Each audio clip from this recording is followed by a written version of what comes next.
Hello, third grade. Today we're going to math together, and I'm just going to go over a few things, and then you're going to work on your own in your book, because today's lesson is something we've been talking about since we started division, and we said that we can relate multiplication and division, and we said if you know one fact, you could commute it and you know two facts. And then we said, if you know a multiplication fact, you know two division facts. So really, if you know one fact, you know four facts. And today we're just going to do a little work with bar models and arrays to show how multiplication and division are related. Okay? All right, so let's start off with the story problem. As I always say in our class, we're going to break it down and then we're going to go to our book and you're not going to get confused, okay? Because they put a lot of words in there, but okay.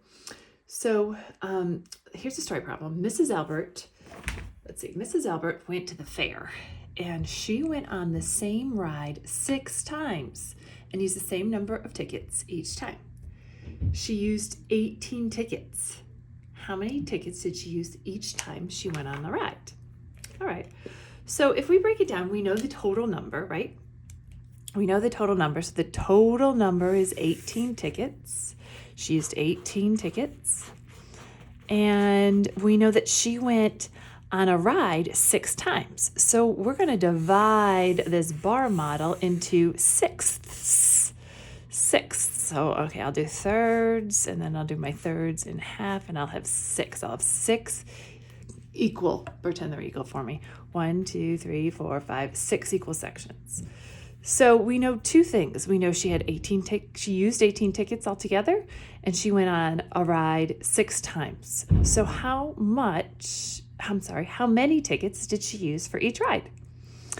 So I know that you're thinking in your head, okay, 18 divided by 6 is equal to 3.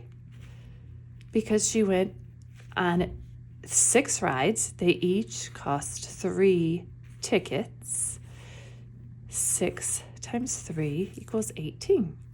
And in your head, you might be thinking, here's your thinking bubble, you might be thinking, oh, I know that 6 times 3 is equal to 18. Or you might be thinking 3 times 6 is equal to 18. So if you know those 2 facts, you know that 18 divided by 6 is 3. All right, another way we could show it is with our, to make an array. Now, I didn't bring home my little foam squares, so I'm going to improvise at home, and I'm going to use, these are Quirkle blocks, okay? Quirkles. They're my Quirkles, so I'll just turn them upside down. But you can kind of use anything you have around the house if you can find enough of them.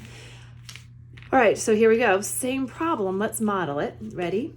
She has 18. She used 18 tickets. So let's pretend each of these tiles right here are the tickets she used.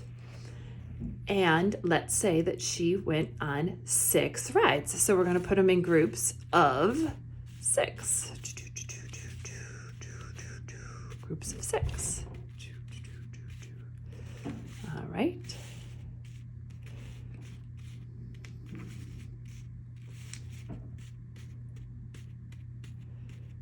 Right, here we go. So we can see right here with our array, 18 divided into groups of 6 equal 3 in each, just like we did on our bar model.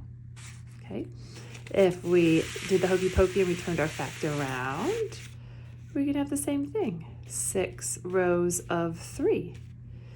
All right, these 2 ways, using a bar model and an array, are showing how multiplication and division are related, or they are inverse